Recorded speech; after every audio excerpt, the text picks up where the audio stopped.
Here. Representative Sherwood. Here. Representative Stith. Here. Representative Walters. Here. Representative Swanitzer. Here. Chairman Nicholas. Here. Okay, Senate File 90. Senator Guerrero, Thank you, Mr. walk us through Chairman. your bill. Members of the Appropriations Committee, hi, Mike Carew, Senate District 17. And we've got a good little bill for you today, Senate File 90. This is a state-managed local government equity investment pool. If you take a look as you walk through this bill, it just sets up a framework to allow, let me back up a step. As you know, a couple of years ago, we passed Amendment A to allow cities and towns to invest in some more diverse portfolio of investment vehicles. What this bill does is allows our municipalities, counties, to invest in what we would call WyoStar 3. And this would be a fund to be set up by the office of our good treasurer to allow for cities, towns, and other political entities to get involved in our total return policy. Allows the treasurer to set rules and set very specific guidelines to do so. Every word in this bill has been run through the treasurer's office. They made substantive changes, and we have incorporated every single one word for word. And I know they're here to discuss it. So as you walk through the bill, like I say, it just allows a setup to and a framework to allow the treasurer to promulgate these rules and set up this investment vehicle. As you go on further, talks about under page 4, talks about the investment in equities and stocks, corporations, and gives all the specific sites and statute. If you turn to page 5 and turn your attention to line 11, you'll see the Senate added one during its way through the body. It added one amendment. And an amendment here is Amendment E on, like say, page 5, line 11, talking about investment strategy, and I think you're going to hear some comments about that. Before I answer any questions that you have, I want to make sure that everyone's very clear. This is just a tool in the toolbox for these public entities that are called out. It is not the only solution. I know there's been some talk about this being some sort of roadblock or barrier for those entities to invest privately. That's not the case. This allows kind of an either or under very specific guidelines. And that's the other part about this. And like I say, I also want to be clear. We did not ask or seek the treasurer's endorsement of this bill. We just asked for the treasurer's office to look at it and make sure that they were comfortable with all the language in it, which they did. So with that, I'll just stand for any questions, Mr. Chairman. Thank you. Why don't you just walk us through the bill? Oh, okay. Yes, sir. See on page 1, it's not just an act relating to public funding and authorizing the establishment of a local government investment equities pool. As you go down, it just says, it goes on line 12, local government investment equities pool, describes what that is upon request of the cities and towns. Turning to page 2, on line 8, it provides for transmittal of funds. Down to line 16, it's determined by the state treasurer to be necessary to establish fees. This is where we're going to charge fees to take care of this. And then on to page 3, establish a minimum fund rate. Down to line 7, before requesting the state treasurer to invest in this section, local government shall acknowledge in writing that the entity understands all the investment equities involves risk and the loss of same. So that's a key provision. And then C, nothing in this section shall be constituted to require the state of Wyoming to reimburse local entities for any losses that may occur in the investment under this section, another key provision. And as you move on, the investment, you're turning to page 4, talks about the treasurer's office and how they put this together, and into line 8, the investment in equities that we talked about. And then to line 18, to be a third local investment pool with more long-term redemption options. So we spell that out specifically. And then on to page 5, it just talks about the rulemaking authority. So, Senator Grew, on page 3, lines 4 and 5, it says establish the fund size, minimum fund size. Did you get any feedback from the treasurer's office on what that might be? I'm going to let them talk about that. And so, and Alex, I think folks are here from the treasurer's office. Yeah, that he can address that. Yes. Patrick Fleming, I just made him a panelist, Yes. so he should be We coming can on phone a any friend. minute.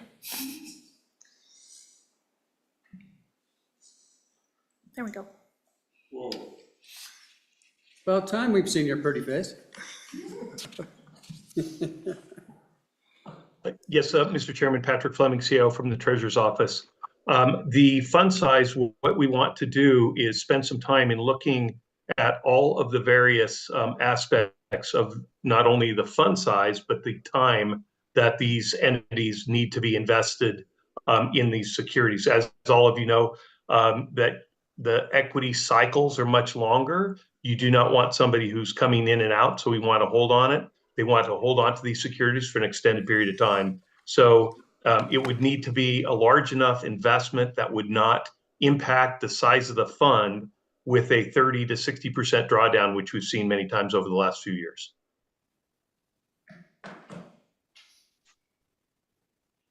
Patrick, you got any other comments on this in terms of just the wording or the structure or the work that it will require your office to do? Yes, Mr. Chairman, I do have on the amendment. Do you want me to comment on that, or I can just give a broad overview of what we're planning to do? What would you care for? Why don't you do both? Okay, as far as what we would do, just to be clear, this would only, WildStar 3, just following 1 and 2, would only be an investment in the S&P 500, which is the 500 largest companies in the United States, in an indexed fund. So what it does is it just takes a replication of the 500 stocks, largest stocks in the United States, and just takes a portion of that. It's a very diverse, it's one of the most widely used index. This would not be any individual stocks. We wouldn't buy individual stocks on behalf of these. As we know, large cap US equities, it's very difficult to beat the index. Over a 3 to 20 year period, 80 to 96% of investment managers do not beat this index. The internal funds and that we manage, the vast majority of it is in an index just because of that. We would just replicate that by buying an ETF. So it is not individual stocks, it is just purely an S&P 500 tracking fund. Should I move on to the amendment? Please. With that, of these 500 stocks and companies in the United States, 494 of them have made ESG comments and statements. So I just, we're not trying to, you're the attorney, you understand better than I, but this language, subordinate the interest and beneficiaries of the investment fund under this paragraph to other objectives, including sacrificing investment returns or undertaking additional investment risk to promote non-pecuniary factors. Could one of these 494 companies do something like that? Potentially. We can't control that. So with that, I just wanted to state that that would have concern with us if you felt that that language would prohibit us from doing this investment. If that's the case, we could not do these investments. Go ahead, please. Thank you, Mr. Chairman. Patrick, I think with the recent adoption of your policy on investment in ESG issues that the treasurer's made, do you not feel like that adequately covers the concerns that perhaps that you have or that has been expressed? I mean, we've kind of already outlined what the policy is, or the state treasurer has, and the SLIB has. Mr. Chairman, Representative Larson, that's a great question, because the impact that that will have is on many of our managers who actively manage investments. So if they are taking our money and investing in private debt or private equity, we do not want them to invest in anything other than the highest total rate of return. In this instance, we have no say-so over the manager. This is purely an indexed fund. We cannot control what they are investing in. All they're doing is replicating what is in the index. And so that's the difference. Thank you.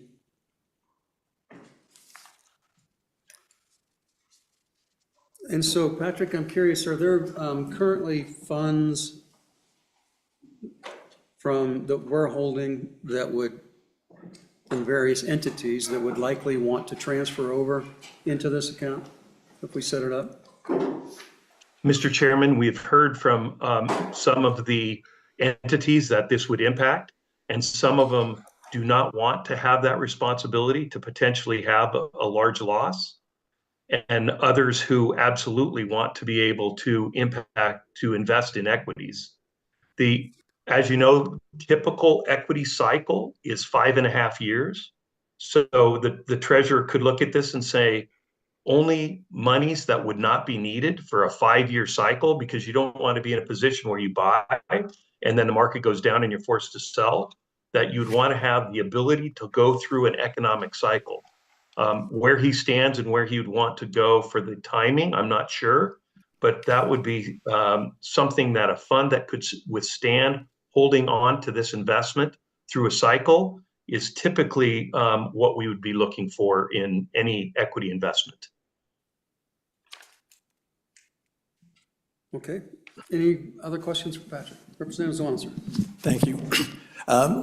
Mr. Fleming, do most other states have this type of funding mechanism that allows their cities and counties to invest in long-term and equities? And if so, has it been very successful?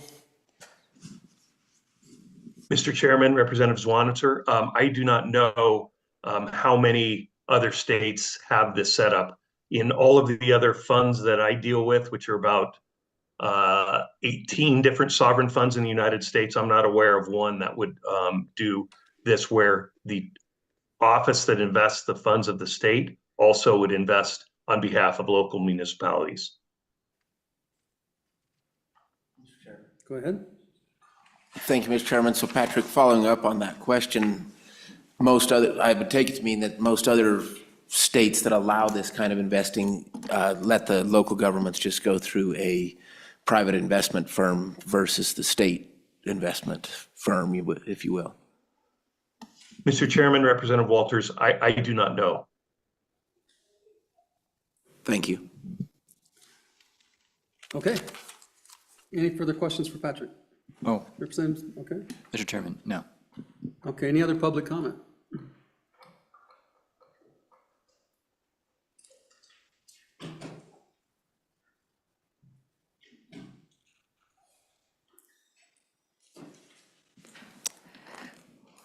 Mr. Chairman, members of the committee, my name is Betsy Anderson. I'm the Deputy Chief of Staff and General Counsel for Governor Gordon. So first off, I want to say, except for the amendment, that Governor Gordon really supports this bill. As Treasurer Gordon, he worked very hard for the passage of Amendment A and thought it was important to include the ability of local governments to invest in equities, to give them another tool in their toolbox to help them with the revenues for their community. However, the governor does not support the language that was the second reading amendment in the Senate that has been talked about. And I would say that first, this doesn't have to, his arguments does not have to do about whether you oppose ESG investing or not. I think he's made clear that he opposes this national push for implementing ESG factors in investment strategies. And as was mentioned by Representative Larson, the SLIB has passed language in the state's investment policy which prohibits investing to further ESG interests. But his opposition to the amendment language really is both practical and principled reasons. So first, I would just read you the language that is in the investment policy. It says, Fiduciary decisions can only be based on pecuniary factors, meaning they have been prudently determined and are expected to have a positive effect on the risk-adjusted return of investments based on appropriate investment horizons consistent with the fund's objectives and investment policies while adhering to compliance, statutory, and regulatory guidance. Pecuniary factors do not include the furtherance of environmental, social, governance, political, or ideological interests. These ideological investment criteria, which have crippled, corrupted, disadvantaged, subverted, damaged, or otherwise harmed the children, citizens, industry, and financial well-being of Wyoming and America, and we expect they will continue to do so. Non-pecuniary factors do not provide confidence in increased returns or lower risk. Conversely, they may be cause for alarm and concern. Non-pecuniary diversions from fiduciary responsibilities will most likely result in lower returns and increased risk, resulting in less funding being available to the state of Wyoming in general. So that is the current policy passed by the SLIB, and that was a unanimous vote of the SLIB to pass that language. So, and I would say the YO-STAR and YO-STAR 2 are currently covered by that language. It applies to all individuals, which is defined under the investment policy, would include all the investment professionals in the Treasurer's office, including, and also vendors, investment managers. So the practical reasons would be, first, if you leave this language in the bill, you would have the Treasurer's office subject to two different standards. And while they are similar, they're not exactly the same. And so I do think that there is a potential could result in different interpretations. And secondly, I would argue that if you pass this language now, while the investment policy is in effect, I think it leads to the question of why are you doing this? What's not covered by the investment policy? What's the intent of the legislature that you don't think is already covered? And I don't think that's the case. I think that you're driving to the same thing here that's already in the investment policy. And then third, I'd also argue that the word of pecuniary is fairly recent. A couple of years ago, the U.S. Department of Labor passed some rules with regards to ERISA and retirement funds, and started using this word pecuniary as kind of a way to address ESG factors in investing. But it's fairly new. There is litigation about it, and I do think that we have the potential that we'll have some case law that comes out in trying to define this. And so to keep our policy in line, there may need to be some flexibility to change this so that we can react to any type of decisions that come out through the judicial system. And the executive branch has that flexibility, whereas if you put this in statute, that makes it a lot more difficult to change and react to that. So those are the main practical reasons, but I think finally the last and probably the most important reason is it's more based in principle, and that would be that decisions regarding the investment of government funds are not appropriate for the legislature. While you do appropriate funds and you determine spending policies and where funds and how distribution of funds, how those funds are invested through asset allocation, investment managers' decisions, those would be the purview of the executive branch. And the executive branch has acted accordingly with the passage of the investment policy. So therefore, the governor's office is of the opinion that this language is unnecessary and inappropriate. So I'm happy to answer any questions. Mr. Chairman. Please. Ms. Anderson, I have a question on a slightly different topic. If I understand it right, what this bill does is that it implements the constitutional amendment that was passed with respect to allowing county treasurers, for example, to invest in equities through this particular fund managed by the state treasurer. It seems like that's what this bill does. What it does not do is authorize the county treasurers, for example, to invest with a private sector firm of some kind. Can you comment on how do you feel about that? Is it that, do you have an opinion about whether it would be a good idea or a bad idea to allow the county treasurers to call up either some name brand brokerage or to call up their friend from school and place the county's money with it. Mr. Chairman, Representative Stith, I don't, when Amendment A was passed, let me back up. If you look at Section 831, it lists all the investments that state and local governments can for. It's a very long list. WildStar 1 and WildStar 2 are in there. And I think a lot of the list includes local government investing that's not WildStar 1 and is not WildStar 2.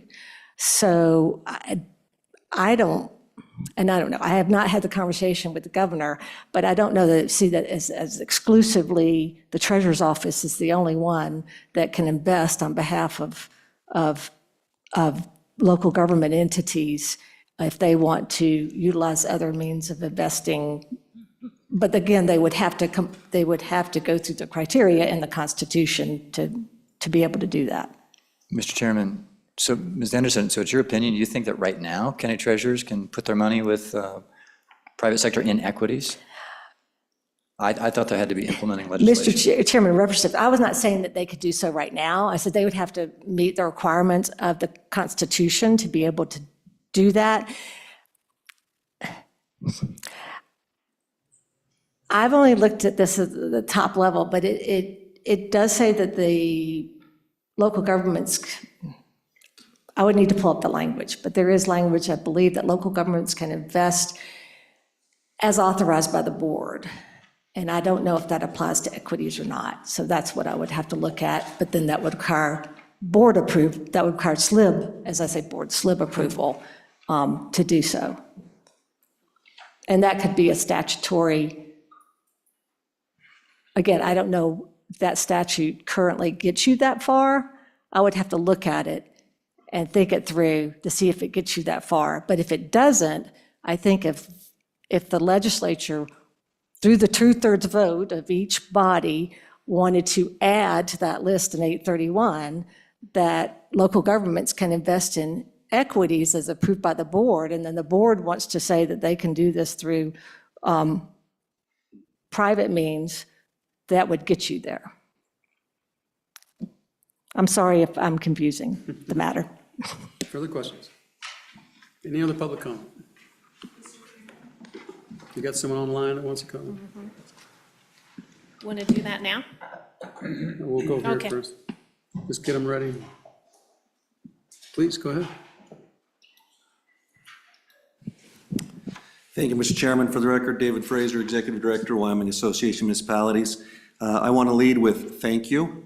I know you don't need a history lesson, but just as a couple of quick reminders, in 2016, when Governor Gordon was then the treasurer, Amendment A was passed, which allowed the state to invest more aggressively. You guys have the state's done a fantastic job, and really, we've really seen the benefit of that. At the time, it was before my tenure, but at the time, we thought that would include local governments.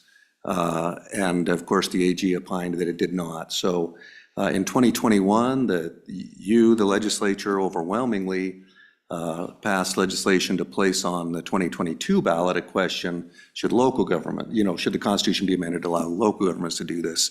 That passed by 57% on the 2022 ballot. So what this is really one of two directions that both of which we support. This bill is very simply authorizing the state treasurer to, establish another fund, which they've referred to in this hearing as WildStar 3. In addition to the funds they have currently, they do provide this service for local governments. Local governments can send money in, and the treasurer's office does invest those. WildStar 1 and 2, of course, when they were created, equities weren't, local governments couldn't invest in equities. So this would provide a third option through the treasurer's office that would be more aggressive. Now, it won't, as Mr. Fleming said, it won't be for everybody. Not all of our communities, have monies that they can invest for, something like 5 years. Most of them need to be more liquid than that. So not everybody will do this. However, there are some of our communities that have endowment funds that really haven't, with this, would better be able to serve, the lifetime maintenance of those things for which they were endowed. We do have a member that has recently sold a valuable piece of real estate that wants to, draw some better interest in investing those monies. And so, again, this would be not, this wouldn't be where everyone would send their money. And the treasurer's office has already been clear that when they make those rules, they'll, in fact, they mentioned it today, they'll expect that those are invested for a while. As to, and now coming around as to the question about, private firms doing that, we have communities that want to do both. We have communities that would like to avail themselves of the service that they currently do through the treasurer's office, but with a more aggressive investment fund. And we have others that will want to use private firms for that. Again, this bill simply authorizes the treasurer to do that. We're tomorrow submitting through the proper channels a request for an interim topic to look at whether, to address the question that Mr. Chairman, that was asked by one of the members previously, to address the question, is additional legislation required to allow that to take place? And so we want to work through that, and whatever legislation is necessary for that, we're going to support, and so that tool is available also to local governments. Thank you, Mr. Chairman. So you said a lot, but I don't know that I understood it completely. And so if I understood you correctly, Amendment A passed, then we come back in 2022. The second constitutional amendment was passed, allowing investment of local municipal investments into equities. Correct. All local governments, not just municipalities. Yeah, all local governments, thank you. Thank you. But then I think I'm hearing you saying, but they can't. We're allowing it, but they can't. And so, am I hearing that right? Thank you, Mr. Chairman. Through you to Representative Larson. I'm as unsure as the previous speakers on whether that, on whether local governments could now go through those private investment firms, or whether additional legislation is needed. I do know that legislation is needed to authorize the treasurer to proceed with this third fund. So again, the idea here being a short session, being a budget session, the idea was to keep this simple and then to pursue that when we had a little more time in the interim. Mr. Chairman, so with the amendment that allows local governments to invest in equities, are you aware of any language, statutory language, that prohibits them from investing in a private firm? And I understand what we're doing with this. We're just putting another option out there for them through the state. But when we passed the constitutional amendment in 2022, this wasn't in place, and surely somebody's been investing. And has that been prohibited? Thank you again, through the chair. It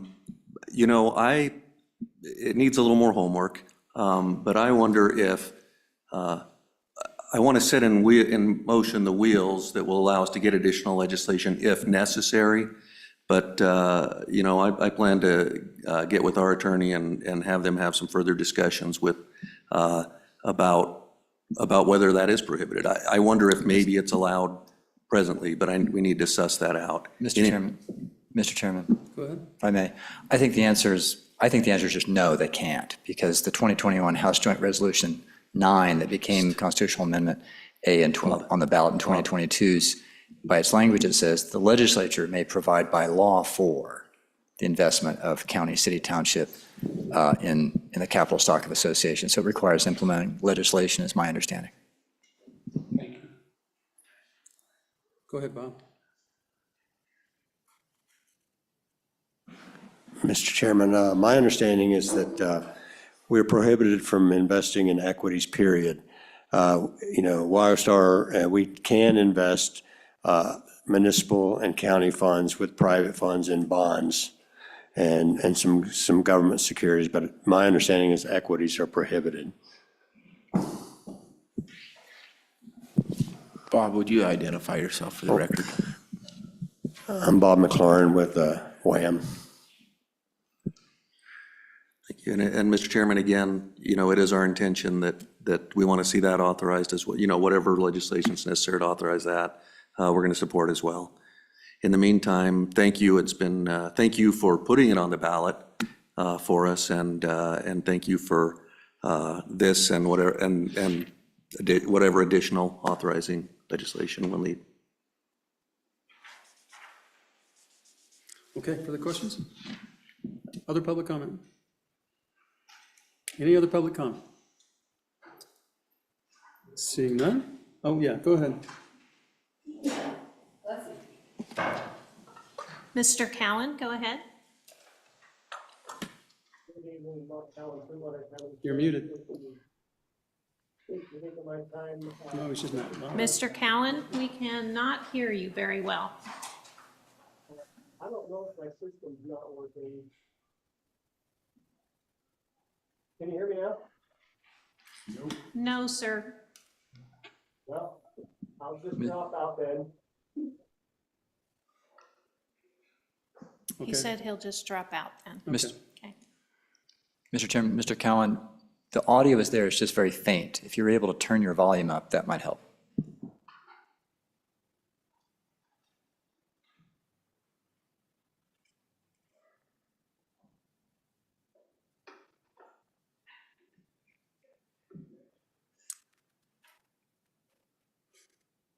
Okay, we can't hear him, so. We'll close public comment. Motion on the bill. Move the bill to pass. Mr. Chairman, Go ahead. I would propose that we would, on page 5, from lines 11 to 16, that we would strike this paragraph based on testimony and understanding that this is already covered in our state's investment policy. Second. So would it be a friendly amendment if we just struck, put a period after factors? So be invested based solely on pecuniary factors?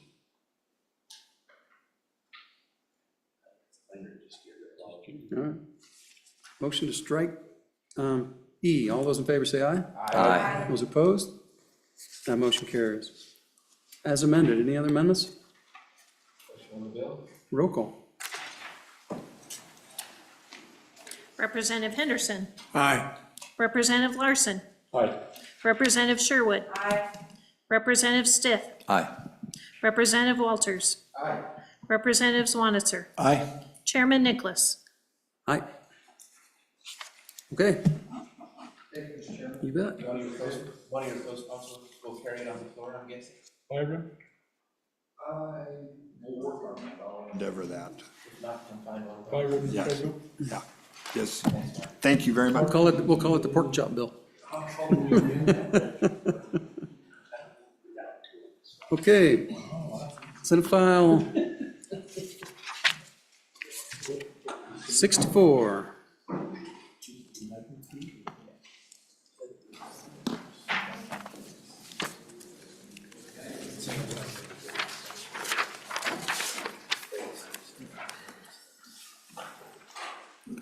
Senator Bonner? Oh, Walk good us evening, through Mr. the Chair. Oh, good to see you all. For the record, Senator Boner, Senate District 2. So we have here Senate File 64. I believe this is an old friend from the Select Federal Natural Resource Management Committee. As I'm sure many of you are aware, the federal government recently raised the federal royalty rate on oil and gas from 12.5%. One lease sale was over 18%. Now it's sitting at 16 2/3. And so Say that again, please, from 12.5% to again. it's currently at 16 2/3%. Thank you. Yeah. And so clearly a part of the overall effort to limit oil and gas development on federal lands and federal minerals, but also has some, I guess you could say, collateral damage with any entity in the state of Wyoming that depends on ad valorem or severance taxes as well. So the effect on our revenue streams is to obviously increase FMRs and decrease severance taxes and ad valorem taxes. So the bill attempts to address and provide stability for not only the affected taxpayer, but also for our revenue streams, FMRs, severance taxes, and ad valorem, which are affected by this federal decision. So that's what the bill does. It offers a proportional refund based off of the state's half of the FMRs that we get back. So that if you take into account both the federal action and this bill, if it passes, the intent is to be net neutral when you consider both those actions put together. Absent this bill passing, we'll realize more dependency upon not only the federal government, but also our oil and gas companies for our revenue streams. Last I checked, that was unpopular around here. We don't like that volatility. At least that's what I've heard. So that's what the bill does at a very high level, offers a refund for the affected taxpayer up to roughly half of, or considering the state's portion of that, what we get back in FMR, so then also uses that refund as a mechanism to spin off additional funds to severance tax accounts and to the counties to distribute, to make up for the ad valorem decreases. So that's a high-level overview. I'll also point out the fiscal note. I'm guessing that's a lot of the concern is we're going to be, it's the easy thing is just to take the money, right? And we're concerned about all the other tax reductions that we're talking about, this year, and concerned about the effect this may have in addition to things like property tax relief. And so in the fiscal note, you'll see the projected decreases. Fiscal year 25, 26, 27. But I thought it was interesting to compare that to the fiscal note from the exact same bill from last year. You'll see in, say, for example, 2025, if we look at 142,000 net decrease to the state, that would be the estimated impact of the refund for the affected taxpayer. Last year, that was estimated at 1.3 million. Also for 26, you'll see 369,000. So the assumption here is that more and more leases are going to come online, they're going to start producing, and then they'll slowly build up. Right now the estimate is 369,000. Last year's bill is 3.1 million. And so I'm seeing this effect that this is not as significant an impact to the state as I think we thought it was going to be. Due potentially in part, there's lots of factors to the fact that these leases are less competitive, because they're almost 50%, or they're significantly higher. So that's a general overview of the bill, Mr. Chairman.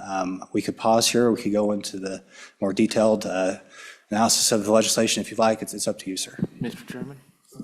Question, I'm trying to track your comment, and maybe I misunderstood the comment, that without this bill, the FMRs would be more volatile than today, is what I believe you said, but again, I may have misunderstood that. Right. Well, so I'm trying to understand how you make that correlation. Okay. Thank you, Mr. Chairman. So we realize more FMRs. If I said FMRs are more volatile, I perhaps misspoke, or maybe not. We know the volatility of our oil and gas industry. So there's market volatility that contributes to that. Obviously, those increased FMRs would be coming exclusively, the increased FMRs would be coming from oil and gas. So a greater portion of our state budget will be dependent upon oil and gas in particular, and that's already significant. So that's that oil and gas and other mineral revenue, which causes the volatility to begin with. And then we have the added political, lack of stability, if you will, based off of the, being dependent upon the federal government actually, giving us those FMRs, which hasn't always happened. So I see increased market and political instability or risk, if you will, when we increase when the result of this is increase in FMRs coming to the state. Go ahead. Follow up. So really the comment isn't, but with or without this bill, everything you just said is a possibility.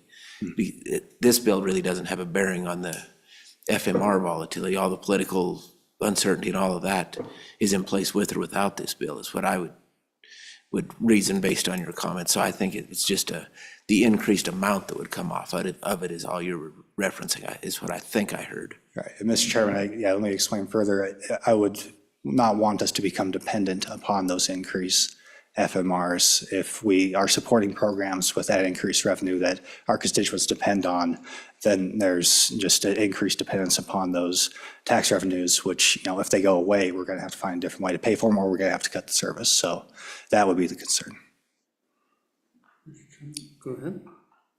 Thank you, Chairman Boner. Could you walk me through and help me understand the impact that the FMR rate increase and correlate that with the ad valorem impact? Because I think we then try to backfill that. So walk me through that connection. Right, and so it's my understanding that your royalty rate is deductible from the ad valorem that you pay, similar to a deduction, say, on your personal income tax. And so the larger the royalty rate, the less you pay in ad valorem, and the same thing goes for severance tax.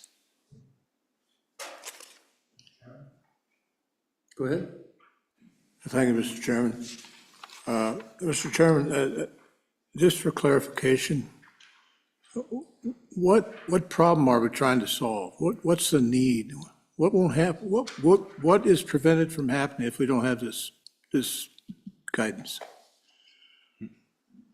Mr. Chairman, so the goal is to provide some stability for our local and state government, and also for one of our more important industries in the state. The federal changes have been particularly damaging, I would argue, and it's, you know, this is just one part of it, absolutely.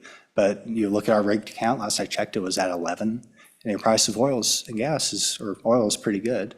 You know, before the pandemic, it was more like 30 something. I'm sure the Petroleum Association could provide more details there. So production is down even though prices are good. And living this reality as a citizen in the Powder River Basin, we do have some oil and gas activity on our property. And talking to those folks who I go to work alongside every day in the oil patch, they're saying it's getting harder and harder every day. And like I said, I totally admit that, you know, this is just one part of it. There's also regulatory concerns which make this federal nexus challenging, but I see the effect of it making, you know, every day. And this is one thing that the state could do clearly to help out and provide stability to that very important industry. And once again, you can look at the differences in the fiscal notes. I hate to do public math, but it looks like well over an 80% decrease. That indicates to me that these leases are not being produced the way that we thought they were. So that would indicate the possibility that, you know, the increased royalty rate is a disincentive.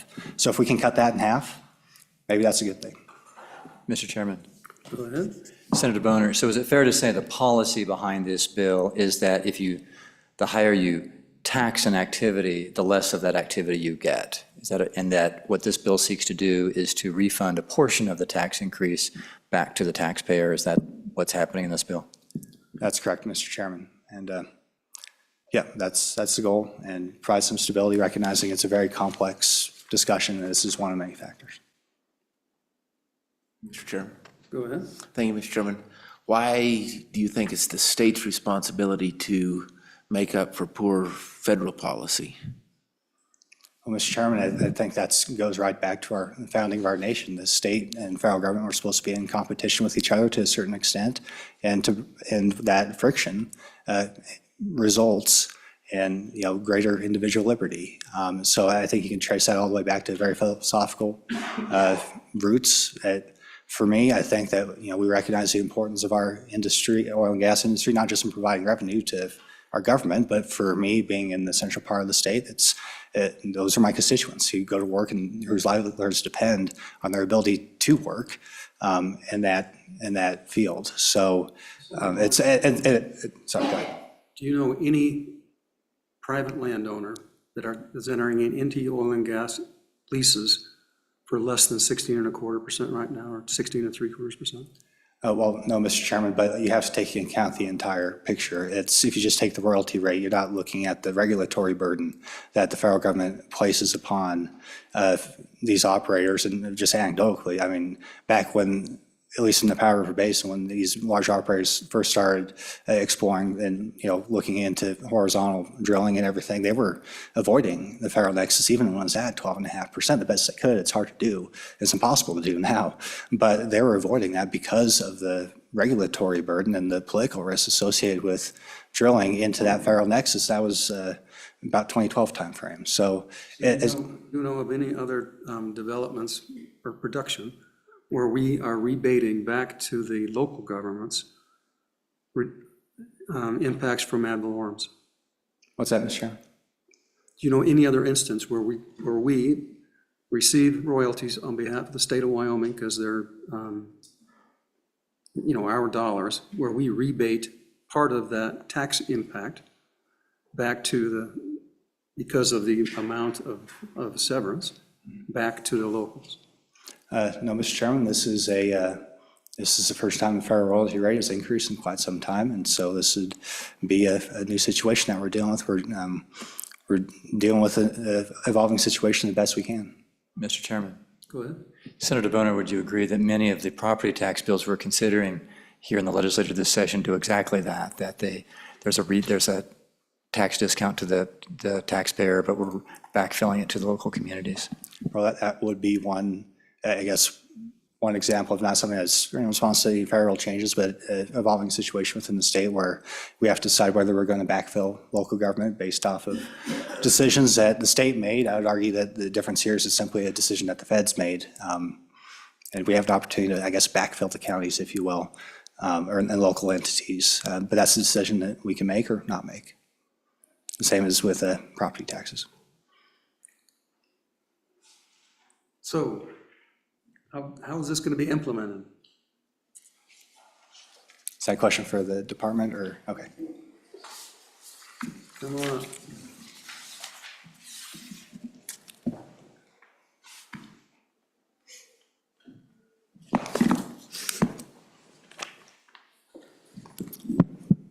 Mr. Chairman, good afternoon. Brenda Henson, Director of the Department of Revenue, and with me I have Craig Grenvik, Mineral Tax Division Administrator. As stated, this concept has been discussed for 2-3 years now. The concept, simply put, is when increased federal mineral royalties are paid, there's a portion of it that the state gets. And this bill is attempting to refund back to that producer that paid an additional amount than what they have historically, and it's only on new production, to give them some of that federal mineral royalty money that Wyoming received back to them. But this is going to happen via an application process. We do not, at the Department of Revenue, have any of the detailed information related to the transactions. So you'll find that there's a fiscal note on this bill, $68,000. That is to prop up a website where companies can go out, fill out the information, give us everything that we need to calculate what that refund should be that they're asking. So they're required to apply for this refund no later than July 1st of the year following the year of production. So the other part of that, as the discussion through the years continued, it was just that understanding that in addition to taxes, federal royalties, when we value a mineral in the state for taxation purposes, whether it's severance tax, ad valorem tax, we start with the sale price, but then there's a lot of deductions, not just federal mineral royalties, but other deductions. But specifically how those increased federal mineral royalties, it actually reduces the taxable value for ad valorem taxes as well as severance tax.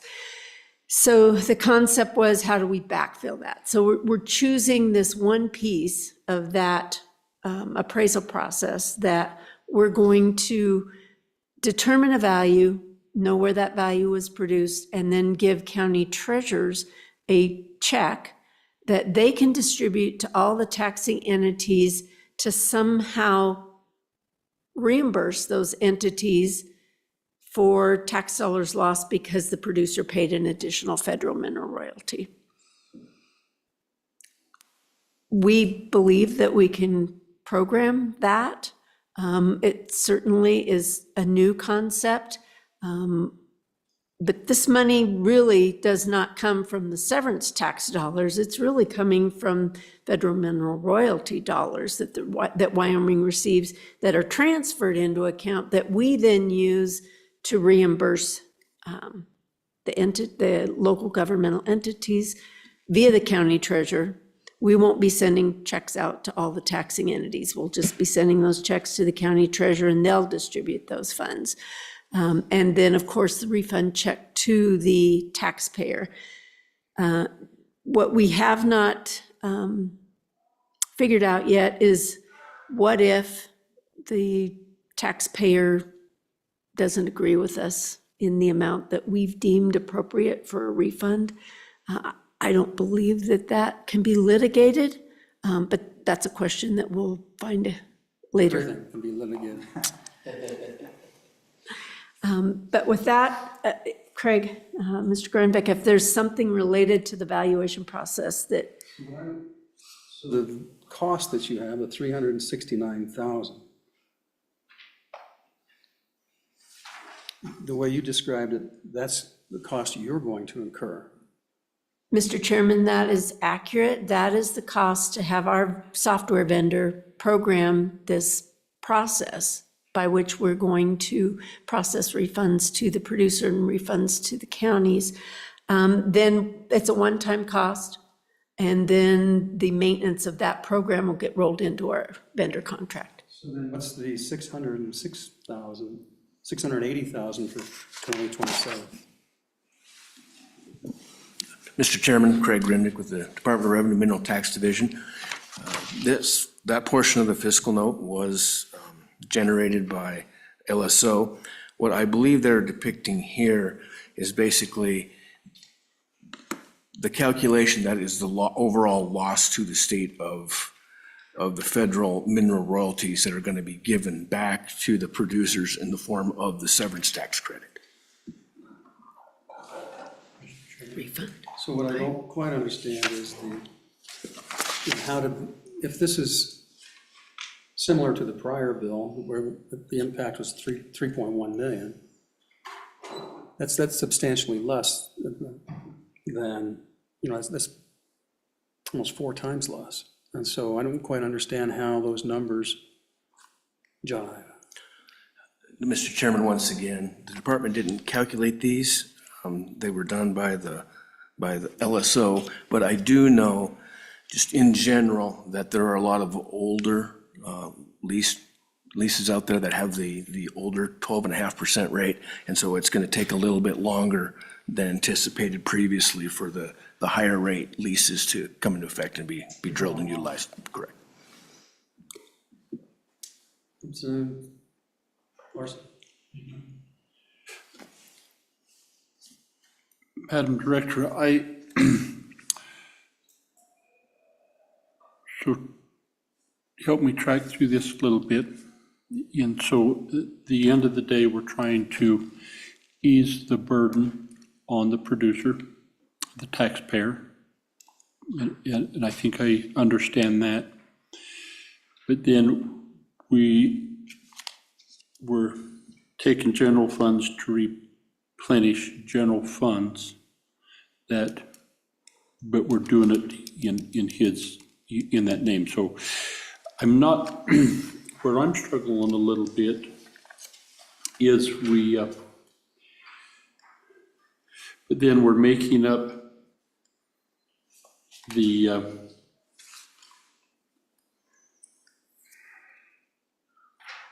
as you know, I'm trying to think of this and put it in the right way. As you know, we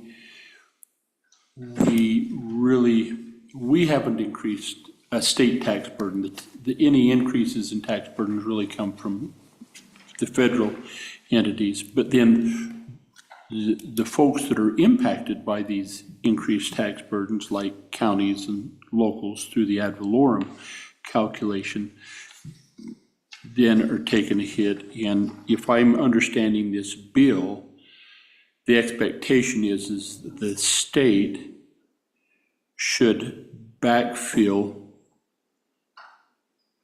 that impact to make sure that they're whole if I'm understanding.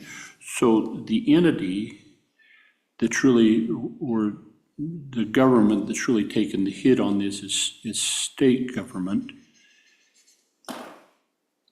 But we're not seeing an increase in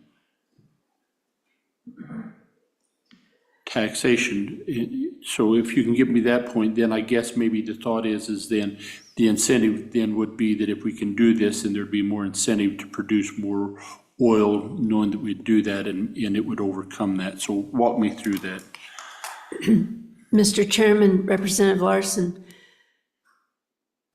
when federal mineral royalties are higher, the taxable value for both severance tax and ad valorem tax are reduced because they're paying more in royalties.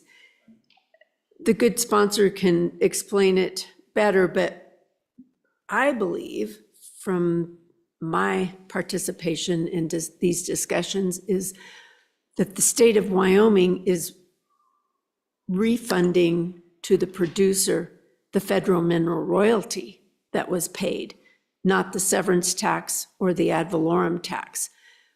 The piece then that came into play last year was this recognition that both the severance tax, taxable value, and the monthly ad valorem mineral taxation are impacted by the higher royalties.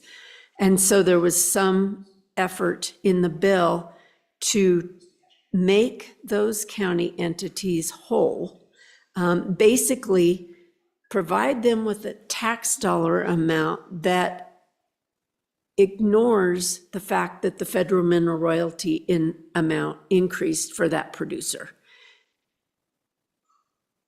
Does that help clarify, or did that muddy the water some more? That tracks along with my thinking, two different components. Then in your understanding, how then does the state get made whole for in this exercise?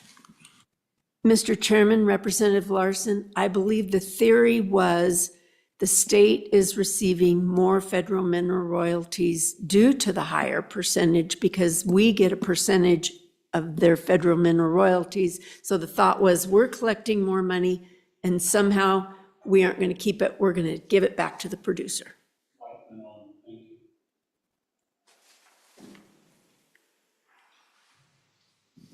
Mr. Chairman. So I'm curious what your formula is to establish the impact of the ad valorem to get back to the counties. Mr. Chairman, for us to calculate this, we are going to require producers basically to provide us with two gross products reports. One report that would have been at the old federal mineral royalty rate and the report with the new federal mineral royalty rate.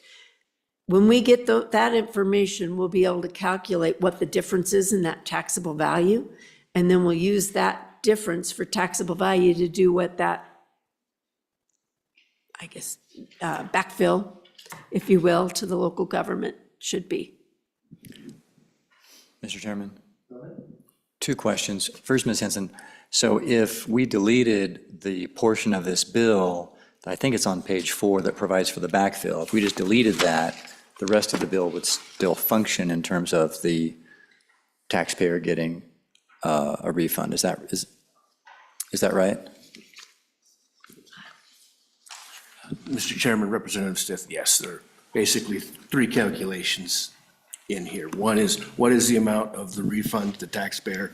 And then what is the backfill to the particular county? And what is the backfill to the severance tax distribution account, which is the state piece. So, Mr. Chairman, follow-up question?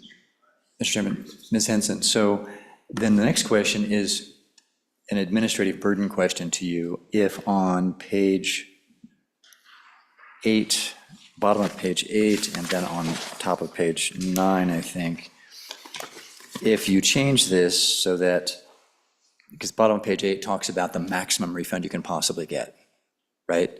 And if you added in language that said, okay, the maximum refund you get can't be more than how much you're investing in the state, right? Like if you're investing $0 you're just sucking out money or not doing any drilling or anything, then you would get zero. How difficult is, how would you implement that, or how difficult would that be for the department to know that? Mr. Chairman, Representative Stith, so my understanding is this is all new production. So we know that there's been an investment to drill the well, put in the infrastructure before the production occurs. We don't know what that investment is. Currently, there has been some discussion about, is that information available possibly through the Oil and Gas Commission? And that is possible. And then, but to actually know what those producers are spending the money on, I think that that's a challenge and something that we don't know. We know historically, but we don't know future. So, Mr. Chairman, so Ms. Henson, I think the bill places the burden on the taxpayer of establishing what the refund is. So could you, by rule or otherwise, tell the taxpayer, hey, you want your refund, you better prove to us that you at least invested in this calendar year, say, X dollars. And I'm assuming this might be for a year that's, 2 or 3 years after they've completed the well, right? So they've already put the $8 to $12 million into drilling the well. Now we're in year 3, say, but then they want a refund. That, would it be administratively difficult to put the burden on the taxpayer to say, you've got to prove that you reinvested this money, you invested at least that much money into the state? Mr. Chairman, that's exactly what we would have to do. We would have to put the burden back on the taxpayer to provide us with that information. Thank you. So I'm curious, and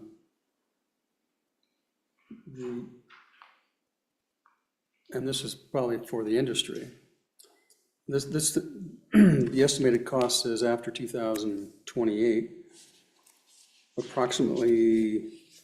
could eventually reach approximately 118 million per year. Total estimate increase in future severance taxes and ad valorem distributions could eventually reach 15 million per year. Respectively, the net estimated revenue decrease refunded to the oil and gas producers could eventually reach 88 million per year.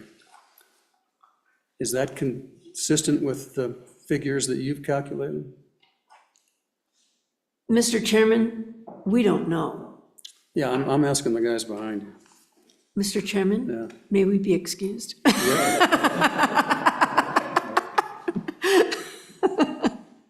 So, Mr. Because Chairman, to me, that's the biggest issue of this. We have projections of going into deficit spending on our general fund in 28 and 30. And so now we're going to take another $100 million off the table a year for our ongoing operations of government. And so that's a big hit. It's the real thing. Go ahead.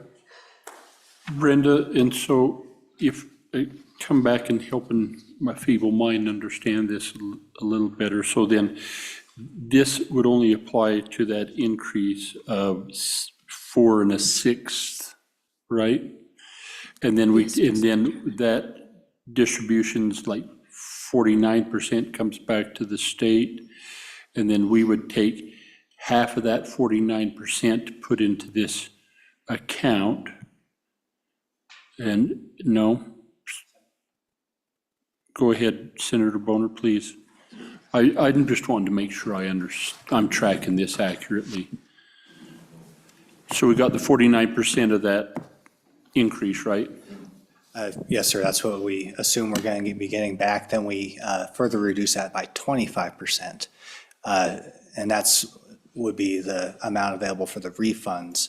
The 25% is calculated by adding together the average 6.5% severance, 6.3% severance tax, and that's actually exactly what the average ad valorem tax is in the state. So you add those two together, then multiply it by 2 to account for the fact that we're only getting half back. So that's how you get 25. So we take the 25%?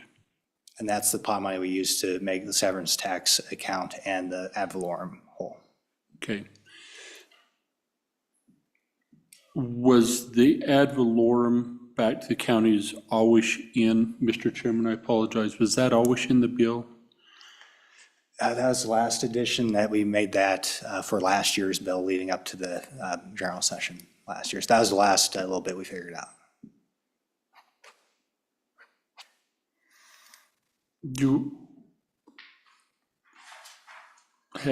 So this is a question then, Director Henson, have we seen an increase of property tax collection from industry? So as we've done those valuations and, we've been focused on residential and we understand which goes there. This is a different pot, I believe. And so as we look at what those property taxes are, I understand we're trying to backfill a loss, but if there's been an increase in the valuation and collection of property taxes, I'm trying to figure if that's warranted. So, Mr. Chairman, for production, Representative Larson, we saw over $17 billion in assessed value for mineral production. Now, that's a total mineral production number, and that was for 2023 tax year, 2022 production. That was a significant increase, but you have to recognize that in 21, 20, things were really low. So we saw significant increases for 2023 taxes. And however, when we look at those numbers, if we go back into history, even 20 years, we still aren't on mineral production where we were 20 years ago. Correct. Right. Thank you. So I'm curious, Senator Bonner, on the total cost of lost dollars to the state of Wyoming. You got any comments on that? Yes, Mr. Chairman, I didn't mention I'm focused on the fiscal note for the next 3 fiscal years, but I point out the fiscal note for that same figure last year was 120 million. So we still see a trend, which I think is worth noting, that this impact is going to be much less than we think it's going to be. It went down, even the maximum, if you will, potential loss to the state was gone down, about 30%. From 120 to 88 million? Yes, sir, in 1 year. So it indicates to me that. So if you come back next year with this bill, we'll probably down to 50 million. Well, I hate to, if I could speculate on how all this oil and gas works, I'd be on a beach somewhere, Mr. Chairman. But I think that this, like I said, I do believe that this increased royalty rate is having an impact, and it's a disincentive to production. And the shift in our fiscal notes is an indication of that. So what I don't see is what the fiscal impact would be over that period of time, that 88 million impact of the state, then how much that would look for on the ad valorem side. I think we kind of need to know that number as well. I presume it's a percentage of it, but. I think it'd be about 12.5%, 12.6% of 88, whatever that is. Mr. Chairman. Ad valorem will change if the oil price of gas goes up, price of oil goes up to. There are plenty of other $110 factors, a barrel. absolutely, Mr. Chairman. Go ahead. Mr. Chairman, with respect to this $88 million problem, it seemed like the analysis was based upon at the moment in time when all of the old leases at the old rate get replaced by new leases at the new rate. What I'm curious about, maybe ask industry, is what is the time horizon for that? Is that likely, is that 5 years, is that 7, is that 12, or is there any estimate of how far out we're projecting that? Go ahead. You can be excused, yeah.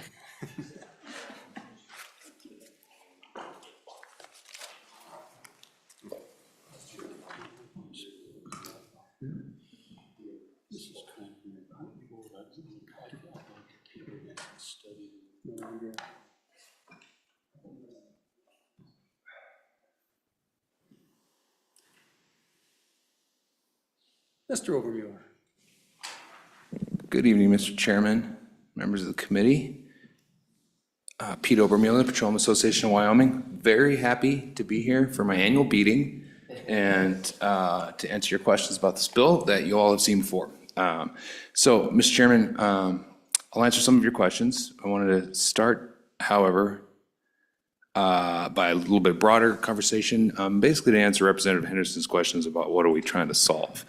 So you all know this because you all just spent the last 3 months figuring out how to spend a good portion of it. In 2022, the oil and gas industry provided $2.72 billion in tax revenue to the state of Wyoming. $2.72 billion. And what we're doing what you all are doing in the legislative session now is trying to determine how to provide property tax relief to residential homeowners. That's fine, it's a policy choice, but every single one of those bills, no matter which one passes, drives the gap further apart between what minerals pays and what everybody else pays for government services. There's just no getting around that.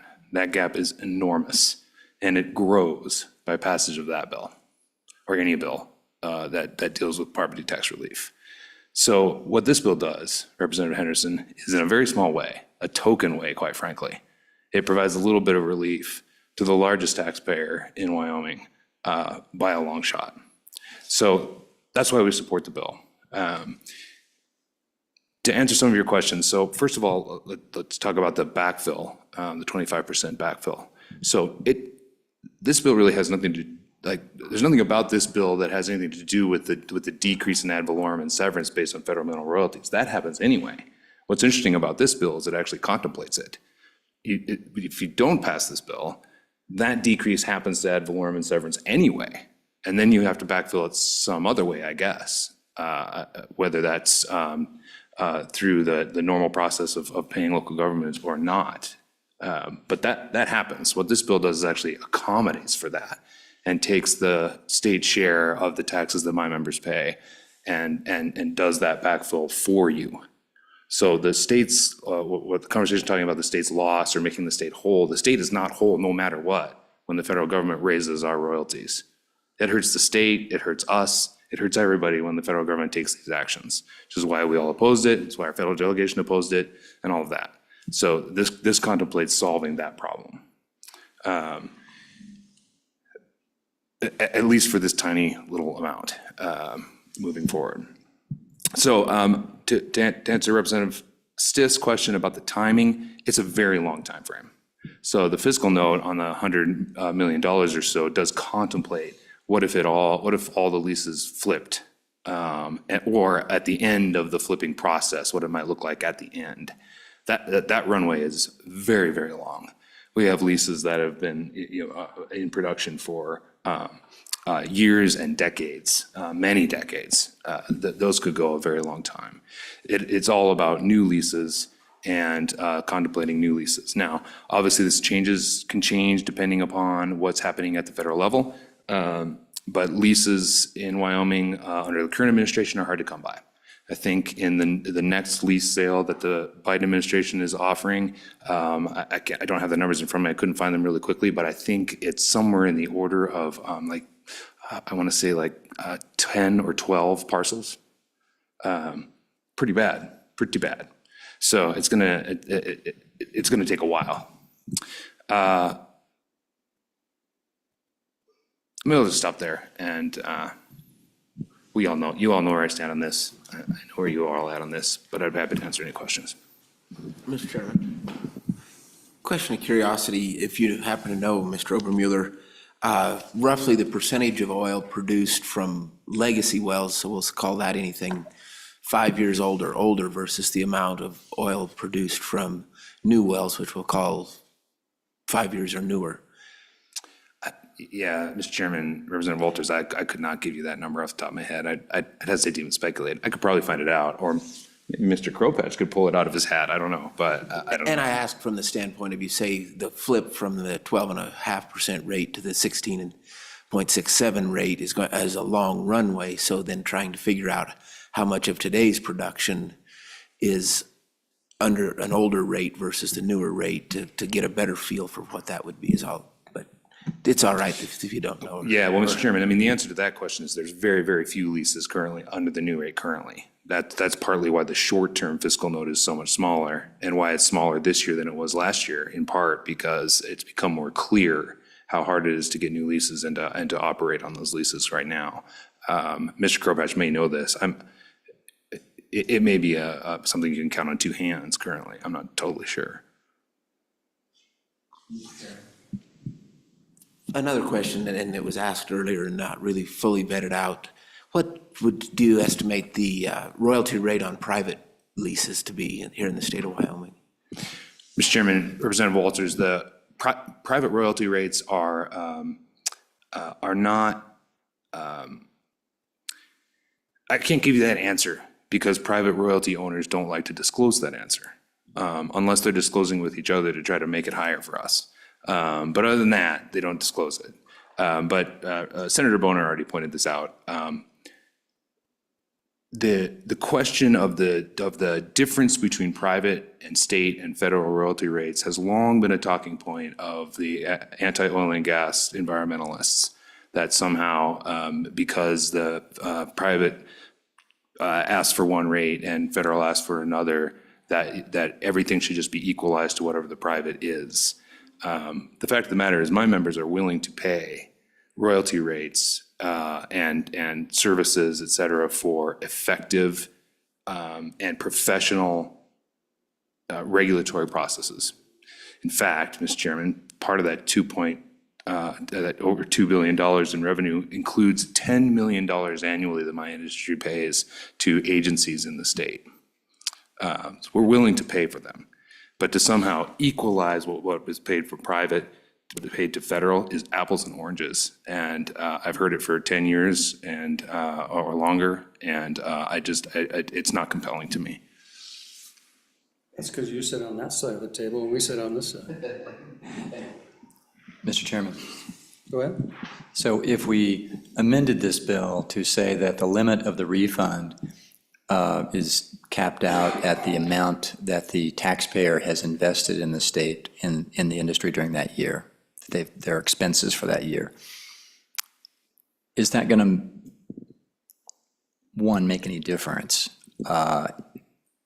to the taxpayers? Or, like, say, for the large operators, will they just do an accounting entry that shifts it over to allocate whatever their refund amount was? So, I mean, would that amendment be effective? What would it accomplish for your members? Or would it be more just window dressing on the bill?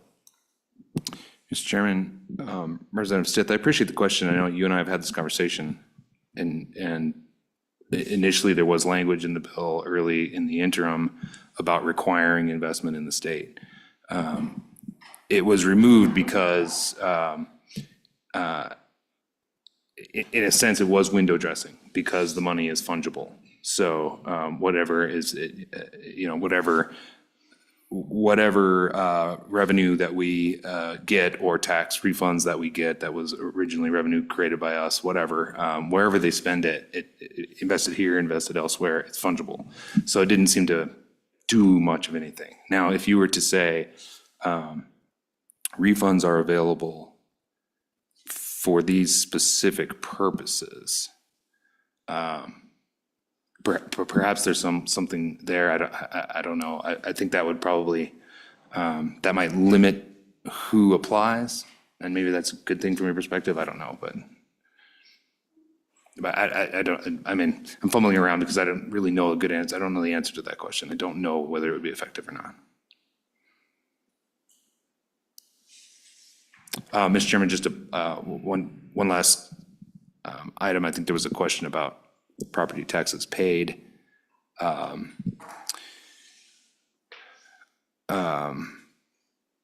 In 2019, oil and gas paid about $401 million in property taxes.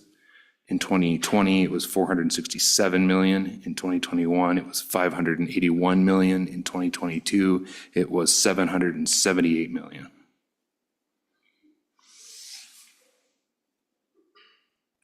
That's property taxes alone, Mr. Chairman. Okay, further questions? Mr. Obermueller, go ahead.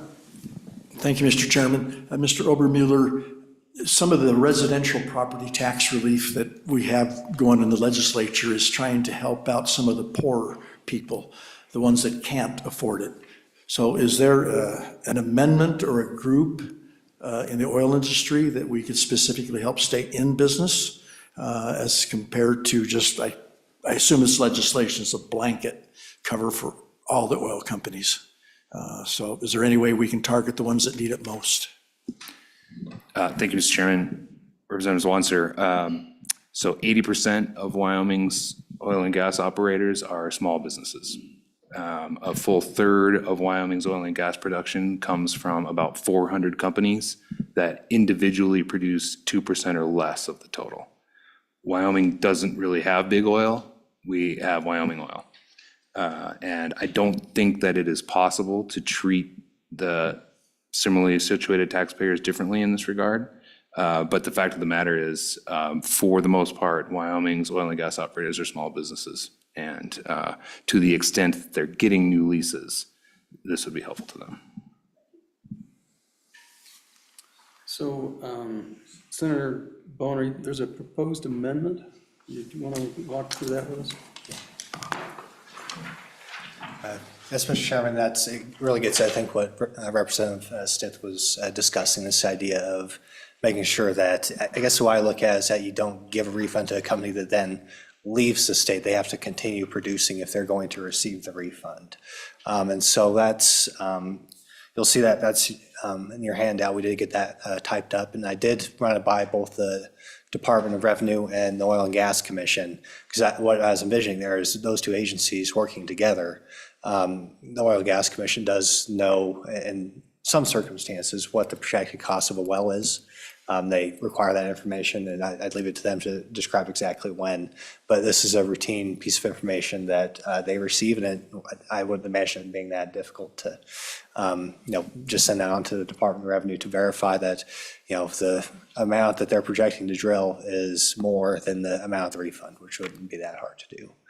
And so the way I look at it is, you see some of these operators coming and going, they sell the development or the rights to a different company, and what it would prevent is them taking the refund and going out the door. They have to continue operating in the state if they're going to continue to get the refund, and as a result, continue to invest it in the state and invest it directly on drilling costs. In case of oil and gas, they're not doing it for paperwork or accounting or anything like that. So it's something that's focused on the people doing the work. Questions on the amendment? Go ahead.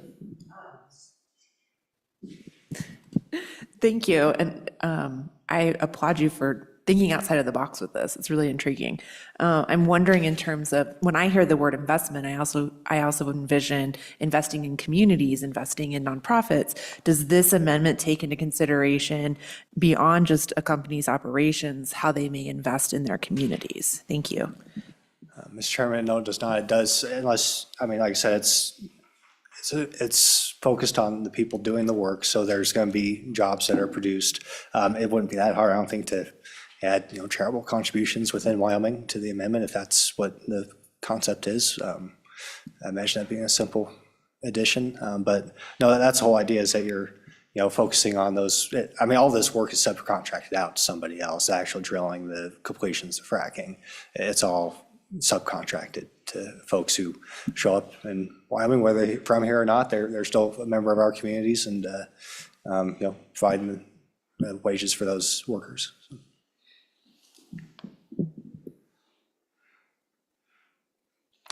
Other questions?